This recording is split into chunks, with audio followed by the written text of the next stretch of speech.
Amen. Let's go to the Word of God this morning. We are now on Kingdom Value number 5. And today we're going to talk about something that seems simple, no? Mukhang napaka-simple po nito, but in today's world, I do believe that it feels parang napaka-rare, no?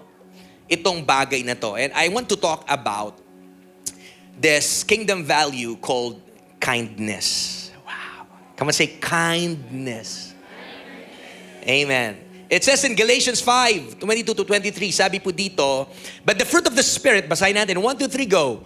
But the fruit of the Spirit is love, joy, peace, long-suffering, kindness, goodness, faithfulness, gentleness, self-control. Against such there is no law. So, tinan mo yung katabi mo again at sabihin mo yan ng may kindness. Sabihin mo sa kanya, kindness. Amen. So, the title of my sermon this morning is Kingdom Value number 5, kindness, the warmth of the kingdom. Ayan. Amen. Makakaupo na po ang bawat isa sa atin. Ito po ang magpapainit sa malamig na panahon natin, the warmth of the kingdom. And let's talk about kindness. Amen. Sino po dito yung katabi niya is kind? Kinda. Amen. Pili ko maraming babait ngayon, no? Sa darak po ata talagang mababait sila. Amen. If you're sitting next to someone who is kind, say amen. Amen. Ngayon po, kung titingnan natin, we live in a time, in a world where, if I may say, rudeness is being normalized. No? Yung sarcasm din po is celebrated. And, you know, cutting people down, it gets more applause than building people up. At makikita natin even in social media, uso po yung tinatawag nilang cancel culture. No? At kung titingnan natin, no, kabaligtaran po nun, in the kingdom of God, I believe we are called to something higher than that. We are called into something holier. And we see po in Galatians 5:22-23, again, it tells us that kindness is a fruit of the Spirit. And when we say kindness, this is not just good manners. Hindi lang po to good manners. It's not just being nice. Ngayon pa lang po, sinasabi ko na malinaw, pag sinabing kind, hindi lang po to yung mabait. Hindi lang yung mataas yung grade mo sa GMRC. Wala na po GMRC ngayon. Meron pa po ba? No? Amen? So, hindi lang po, it's more than being nice. But I believe that kindness is a supernatural work of God in us. That through that kindness, God is being revealed to the world. No? Napapakilala natin ang Diyos sa pamamagitan ng pagiging kind natin, nakagat ko yung dila ko, natin sa bawat kaharap po natin.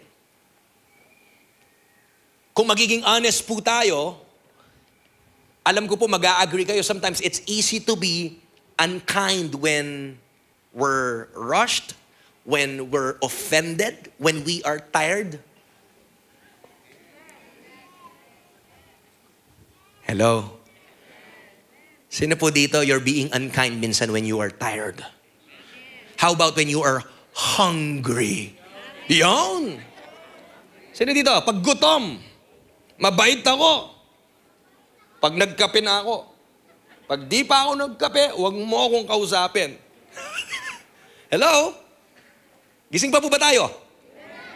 It's easy to be unkind when we're rushed, we're tired, offended, or minsan we're just plainly, alam mo yun, self-absorbed. Pero hindi po tayo tinawag ng Panginoon sa ganong klaseng pag-uugali. And I want to encourage somebody this morning. Alam niyo po ba that kindness, it doesn't require a platform. Hello? Para maging mabait ka, hindi mo kailangan ng pulpito. Hello.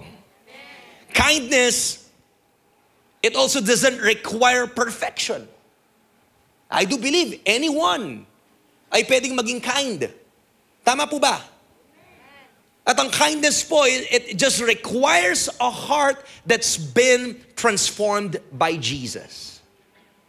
Kung ikaw po na-transform ka sa pamamagitan po ng ginawa ng Panginoon sa krus ng Kalbaryo, then lahat po tayo ay pwede tayong mag-extend ng kindness sa bawat isa sa paligid natin.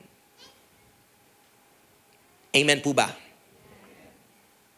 Alam niyo po, when Christ lives in you, kindness should come through you.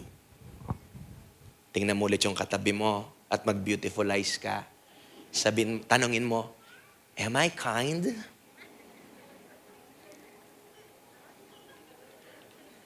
Sa mga mag-asawa, di ko alam kung sasagutin ka nila. Aligo! Hanap pa siguro na. Hello? Again, when Christ lives in you, kindness should come through you. Gusto ko pong balikan yung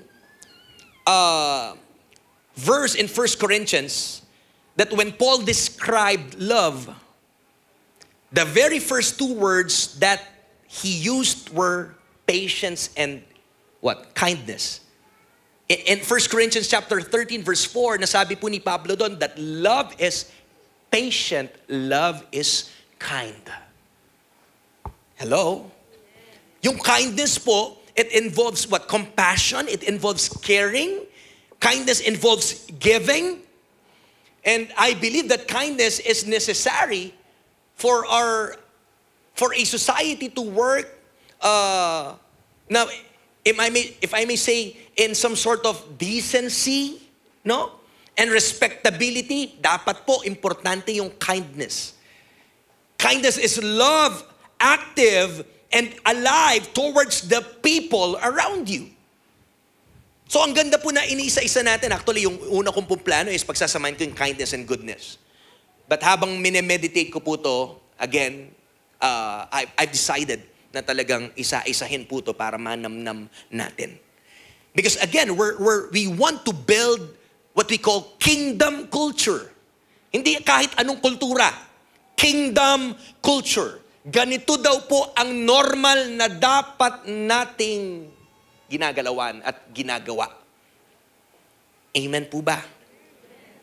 So talaga dapat pala pag Kristiyano ka, magana ka ako?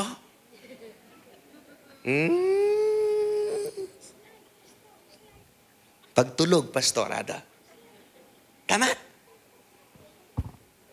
Gising pa po ba tayo? Love has to do with our attitude. Joy has to do with our emotions. Peace has to do with our mind. And patience has to do with our reactions.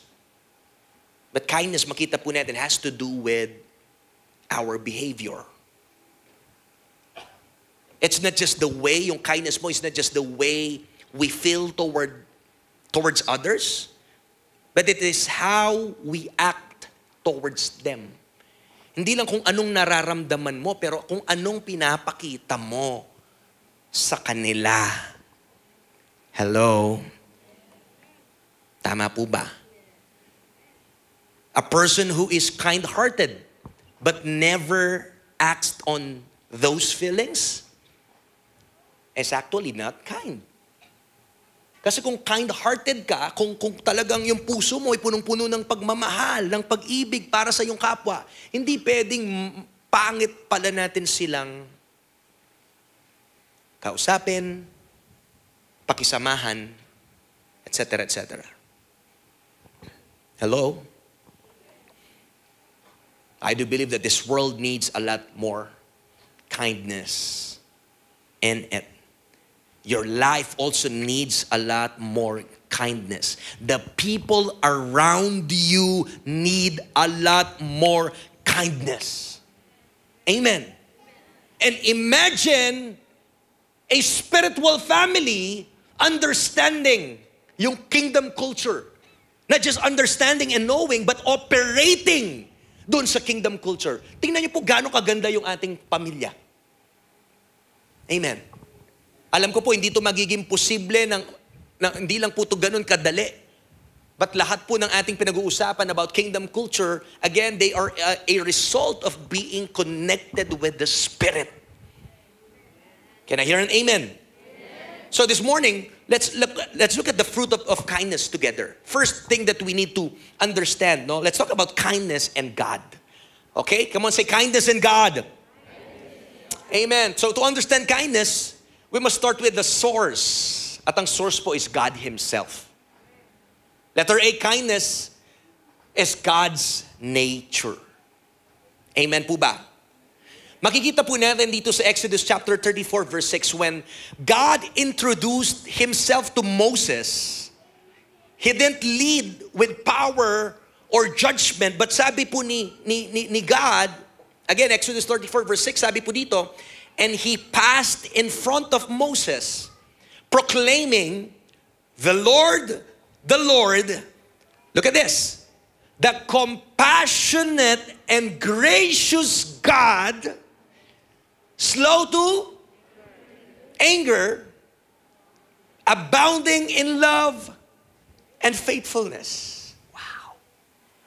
That's who God is. Tingnan mo yung katabi mo, malamig, bantayan mo yan, baka nakakatulog na yan, nagsisimula pa lang tayo. Amen. Yung mga nasa taas po, ayan, delikado minsan pag nasa taas, medyo tinatapik niyo yung mga katabi niyo po dyan, baka nakakatulog na. Amen. Gising na po ba lahat? Amen. Hallelujah. So again, sabi, the Lord, the compassionate and gracious God, slow to anger, abounding in love and faithfulness. Grabe. Kung titingnan po natin dito, the word love in Hebrew is kesed, no?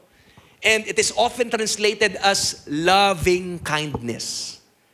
Kaya kung titingnan niyo po sa ibang mga translation, no? Tinatranslate siya ng loving kindness.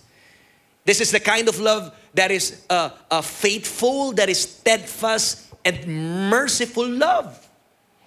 And if you will try to open your Bible in Psalm 136, the word, what do you call this? Yung love, or His loving kindness that endures forever, it is repeated 26 times. His love endures forever. His love endures forever. His love or His kindness endures forever. 26 times. Bakit po inulit ng ganitong karami? Because I think we easily forget that nature ng Panginoon. Look at this. His love, His kindness endures forever. His love is not occasional. Come on, mahina po yung palakpak na kung naiintindihan niyo yung pinag-usapan natin. Come on. Why do we celebrate, come on, about the love of God sa atin, that His love is not occasional? It endures forever. It's constant. Yung kanyang loving, yung kanyang kindness, it defines who He is. So doon pa lang makikita po natin, again, that kindness is God's nature. Napakasarap. Napakabait ng Diyos. I don't know about you, but kanina po while we were worshiping, talagang words are not enough. Amen. Sino po dito naranasan yung kabutihan ng Panginoon? Kulang yung sigaw, kulang yung sasabihin mo, kulang yung palakpak sa kabutihan ng Panginoon sa buhay po natin. It endures forever. Letter B, God's kindness. Sabi ng Bible, it leads us to repentance. Wow. Romans chapter 2 verse 4, it tells us that it's not just fear of judgment that brings us to God, but His kindness. Alam niyo po ba yon? Nasabi ng Bible, ang nagpapalapit sa atin sa Diyos ay hindi yung takot natin sa Diyos. Makinig po. Ako, guilty ako dito. Being a parent at times, I use pa yung parang, minsan para mapasunod mo yung anak mo, may mga pananakot pa minsan eh. Hello? Okay? Ito po nakakatawa dati. O nandiyan yung pulis. Meron pa nga akong parent, narinig ko, yan ay pastor, yan ay pastora na. O pati ako, panakot na ako. Hello, huwag niyo naman gawin sa anak niyo, baka na makita pa lang po ako, matakot na. Hello? Gising po ba kayo? Diba? Parang, para mapasunod mo yung bata, minsan ginagamitan natin ng pananakot. At alam niyo po ang Diyos, He doesn't want us to obey Him because we fear Him.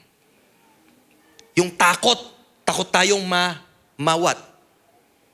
Takot tayo sa punishment. Takot tayo dun sa judgment. Pero sabi po ng Romans chapter 2 verse 4, or do you show contempt for the riches of His kindness? Come on.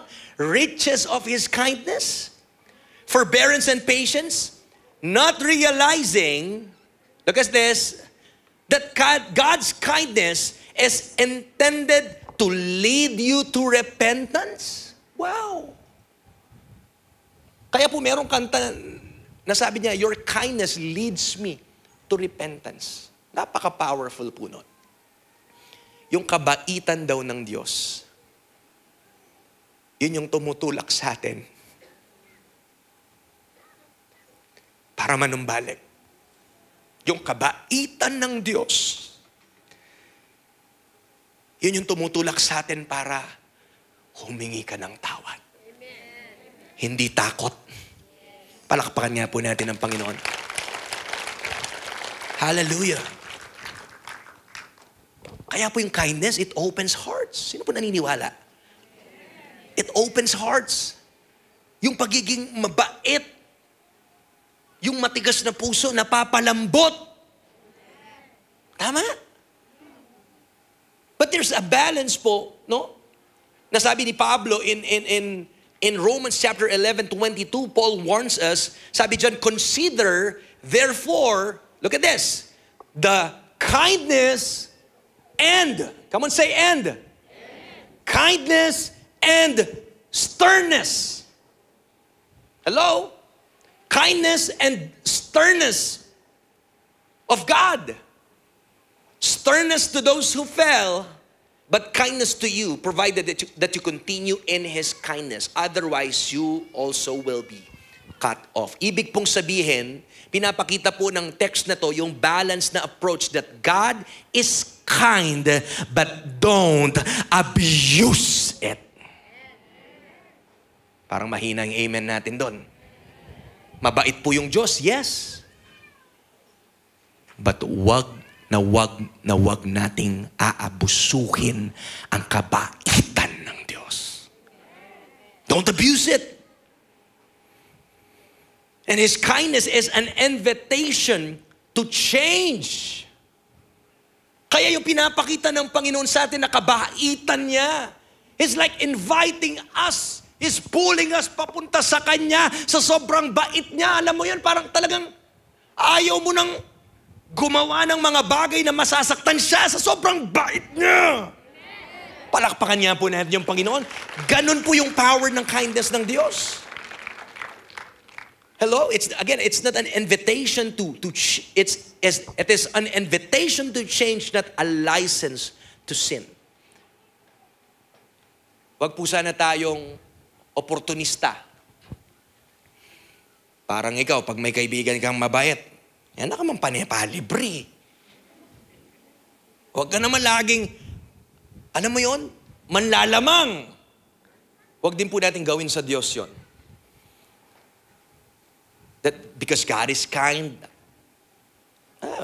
Anyway, when I fall to sin, I can simply say sorry again sa Panginoon. Sana po, let's break that kind of mentality. Huwag po nating abusuhin ang kindness ng Diyos. That's letter B. Letter C, Jesus displayed kindness in action. Hindi lang po niya nature ito, pero nakita po natin nung nagkatawang tao si Jesus, nandito po siya sa lupa. He displayed kindness in action. Jesus didn't just feel compassion, but He acted on it. Hello? Hindi po sapat na sabihin natin, okay, ang ganda naman ng puso ko eh. Actually, mabait yung puso ko. Kung sinasabi mong mabait yung puso mo, lalabas dapat yan. Makikita sa action mo. Hello. We can see that He healed the sick. He touched the untouchables, yung mga may sakit na outcast na walang gustong lumapit, no, humawak man si Jesus, hinawakan niya yung mga yan. He forgave even the worst sinners. And ultimately, He gave His life. Palakpakan po natin ang Panginoon.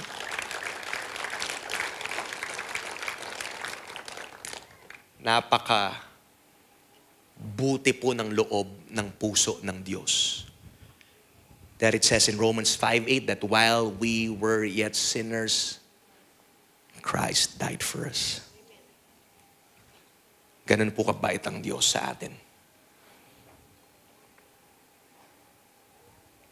Makikita din po natin sa Ephesians chapter 1 verse 7 na sabi dito, in Him we have redemption through His blood, the forgiveness of sins, look at this, in accordance with the riches of God's grace. In accordance. Again, we have redemption. Pinatawad po tayo sa pamamagitan ng kanyang banal na dugo. The forgiveness of sins. Look at this. In accordance with the riches of God's grace. Napakasarap pong malaman, ma-remind na ang Diyos ay mabiyaya. Hello? So kung titingnan po natin, Jesus is what kindness looks like in flesh and blood. So kung yung kindness ay maglalakad, magsasalita, si Jesus yun. Yung pinakita ni Jesus, yun po ang kindness. Tama po ba? Ngayon, pangalawa, connect po natin yung kindness and grace ng Diyos sa buhay po natin. I do believe that kindness is deeply connected to God's grace. And here's why. Letter A, first, you need to understand this. God's kindness is undeserved. Huwag mong sabihing mabuti ka. Next Sunday, we will talk about goodness. At wala pong mabuti dito sa lupa. Walang sino mang mabuti. No one is good but God. Hello? Kaya kung titingnan po natin, mali man yung tanong na why bad things happen to good people. Can we define what do you mean by the word good? Dahil lahat po tayo, we are like filthy rags. Kahit anong kabutihan natin, wala po. Wala pong mabuti kundi ang Diyos. Tama po ba? Kaya nga yung kabutihan ng Diyos, yung kabaitan niya, huwag mong sabing deserve mo. Mabait ang Diyos sa'yo kasi mabait ka. No. His kindness is never about, it's not based on your kindness. Again, God's kindness is undeserved. Titus chapter 3, 4-5. But when the kindness and love of God our Savior appeared, He saved us, look at this, come on, not because of righteous things we had done, but because of what? But because of what? Mercy. Yung awa ng Diyos. Palakpakan niya natin si Lord. Come on, kung naranasan mo yung awa ng Diyos, palakpakan mo siya. If you agree na maawain ang Diyos, because of His mercy, we didn't deserve His kindness. We weren't lovable or righteous. But God gave it anyway. That's grace. Yun yung grace ng Panginoon. Na pag naintindihan po natin ito, mababago tayo. Again, it's undeserved. Letter B, God's kindness is unearned. Alam niyo po, wala tayong gagawin para ma-earn natin yung kabaitan ng Diyos sa buhay natin. Hindi sa paggawa ng mabuti o pagtulong sa kapwa. No. Ephesians chapter 2 verses 8 to 9. For it is by grace, again, by grace, you have been saved through faith, and this is not from yourselves. It is the what? It is the gift of God, not by works, so that no one can boast. Regalo po ito ng Diyos. At sabi diyan, para hindi po tayo magmalaki. Baka magmayabang tayo eh. Ay, na-earn ko. Wow, na-earn ko yung kindness, yung kabaitan, yung love ng Panginoon, yung grabe yung biyaya ni Lord sa akin. Na-earn ko to dahil sa pinaggagawa ko. Hindi po ganon. You can't earn kindness from God. Because if you can earn it, it wouldn't be kindness, but it would be wages.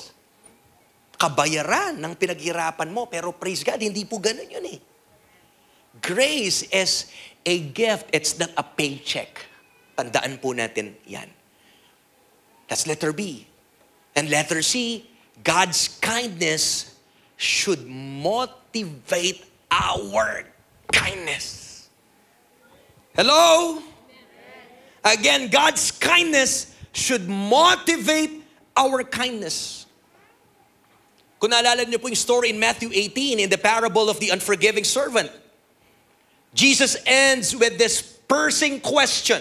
Matthew 18:33, sabi dyan, shouldn't you have had mercy on your fellow servant just as I had on you? Wow. Hello? Hello? Anong sabi po ng parable na ito? Ano yung tinanong ni Jesus? Hindi ba dapat nag-extend ka rin ng kaawaan? Based dun sa kaawaan, dun sa pagpapatawad ko sa iyo? Hindi ba kinaawaan kita, dapat kinaawaan mo rin yan? Parang ganyan yung sinasabi ng parable eh. Gising pa po ba tayo?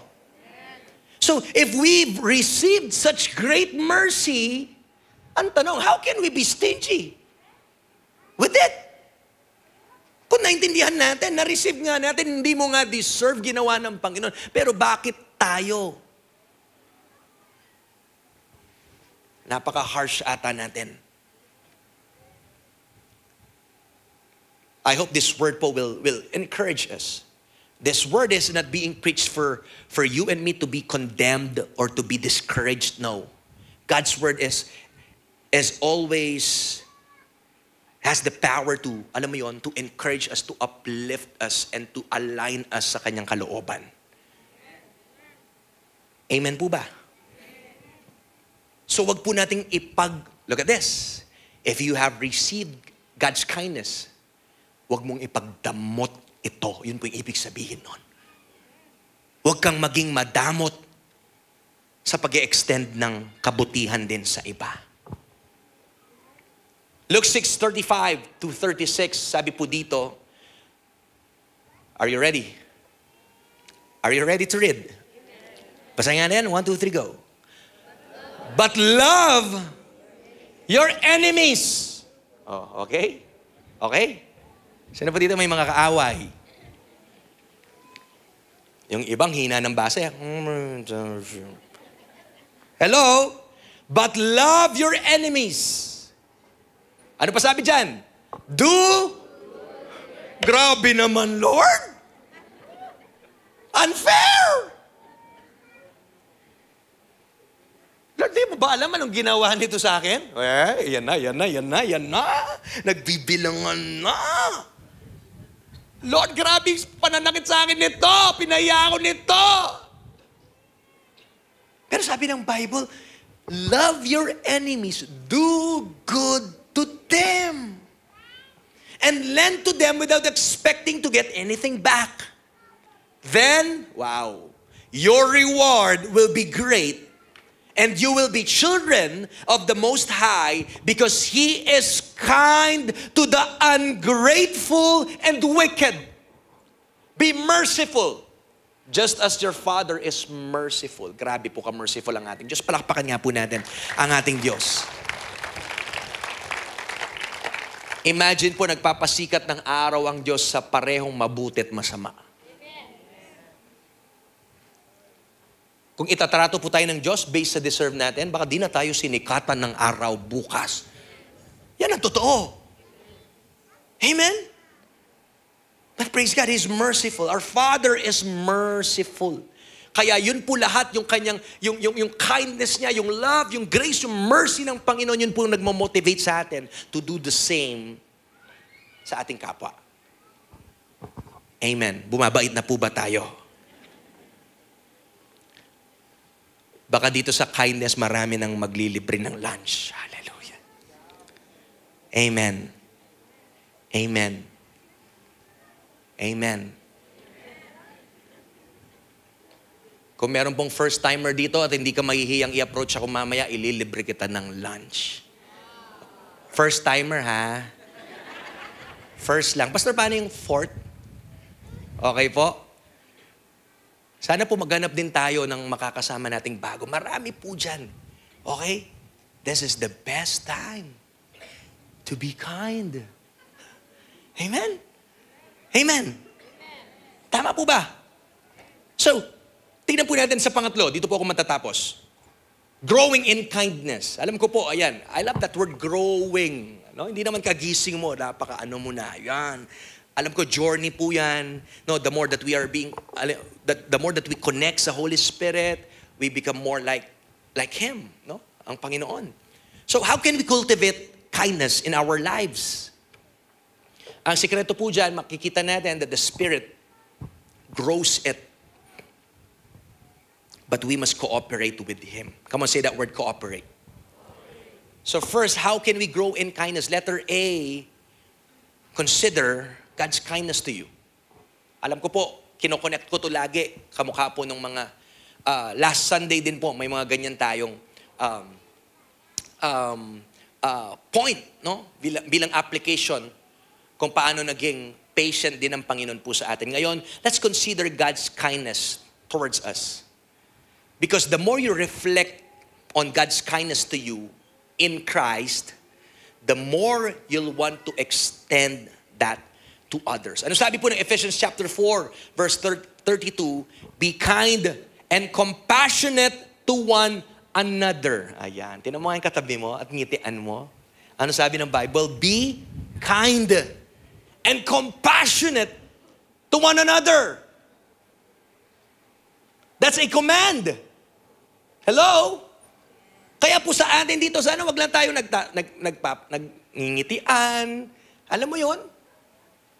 Kaya po we're encouraging you. Maghanap tayo ng kaibigan.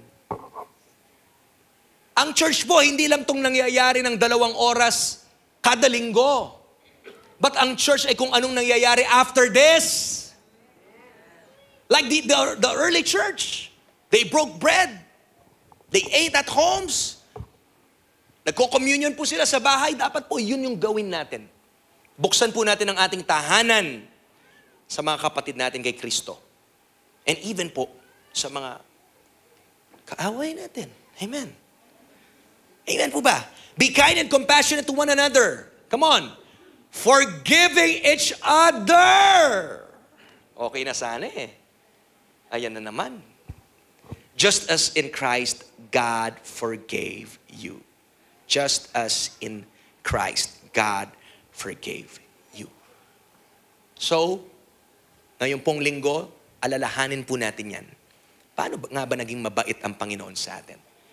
When you are tempted to walk away, tempted, alam mo yon, na sumabog ka na, tempted to be impatient to someone, huminga tayong malalim at isipin natin gaano naging mabait ang Diyos sa atin. Letter B, give sacrificially to those in need. Ayan, parte din po yan ng pagiging kind. Amen? Paul reminds us of 2 Corinthians chapter 8, verse 9.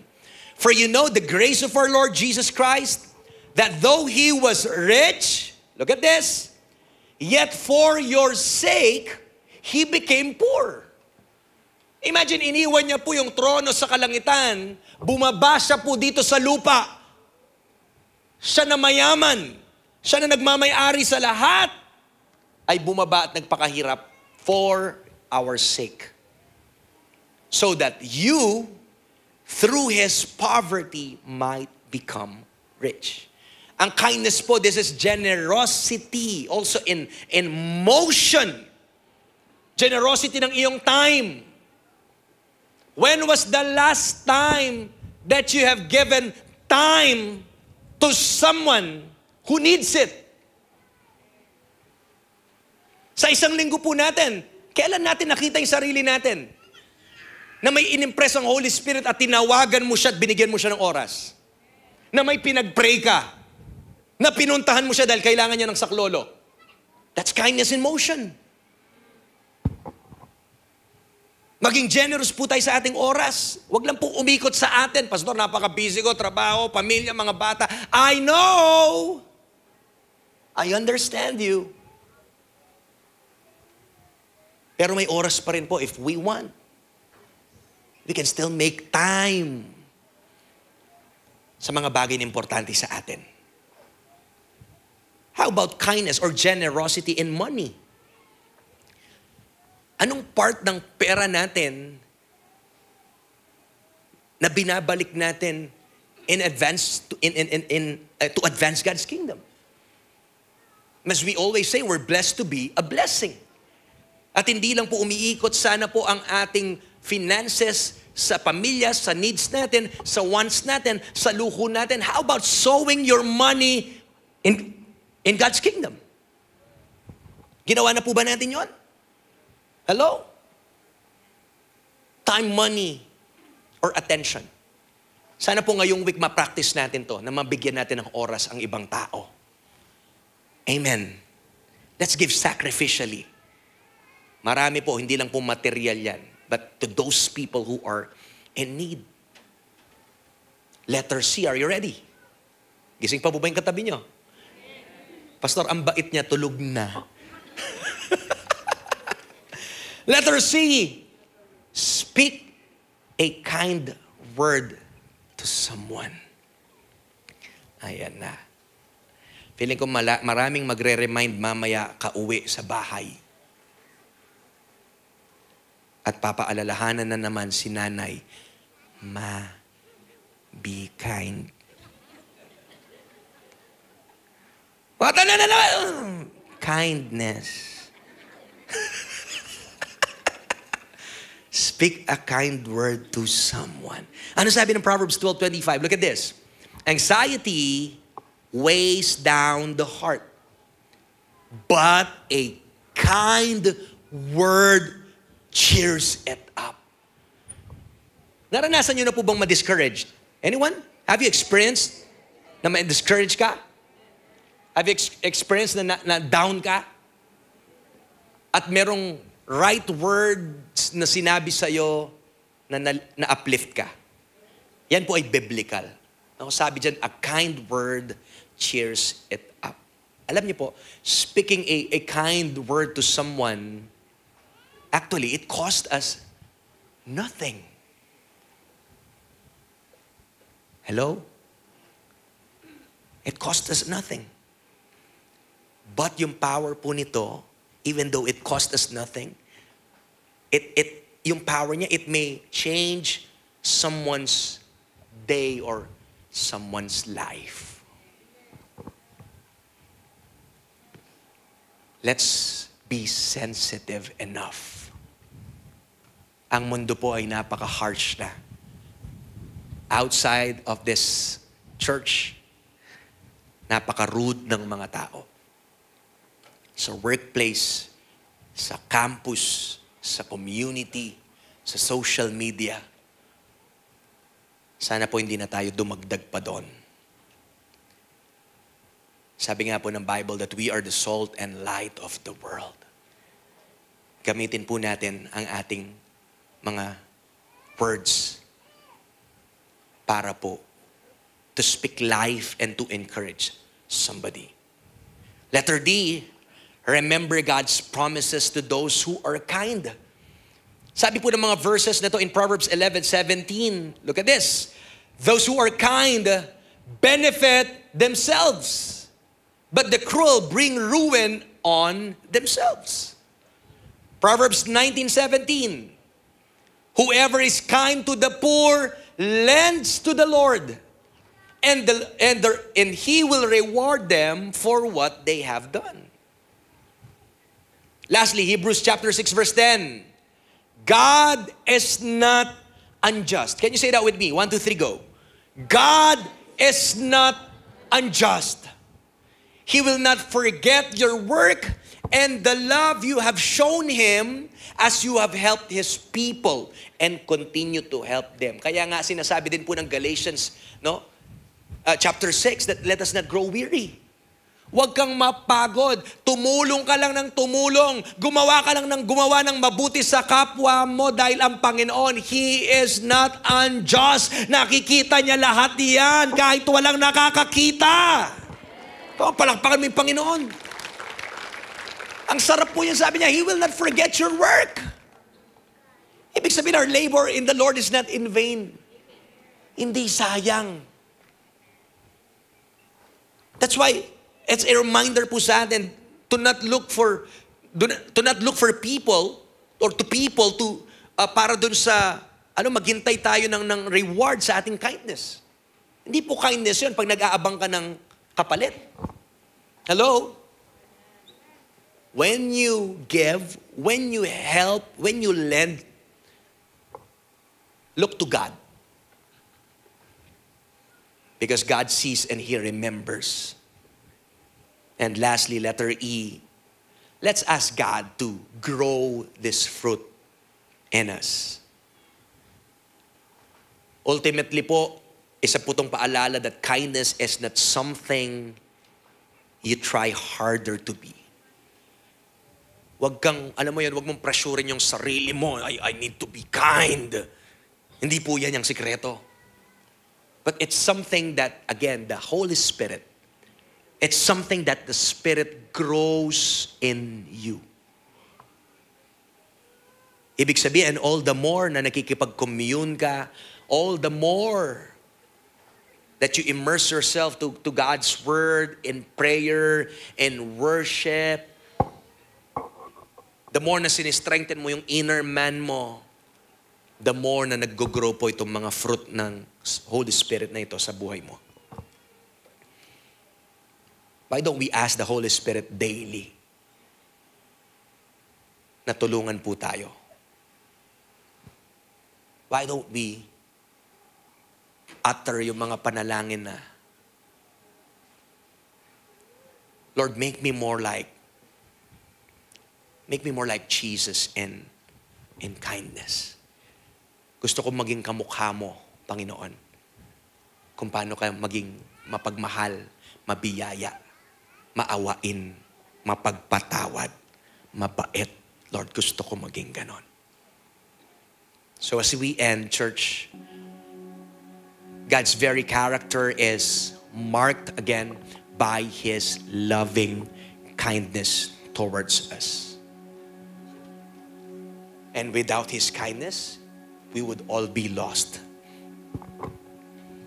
Alam ko po that God has been so kind to us in so many ways. And one of His greatest kindness was sending His one and only Son, Jesus, for you and for me, so we could be saved. Palakpakan nga po natin ang Panginoon. Napaka-bait po ng Diyos. Kaya bakit hindi natin kayang gumawa din ng kabaitan sa iba? Hello? How can we not be kind to each other? So that's the end of my message. The warmth of the kingdom is kindness. Can we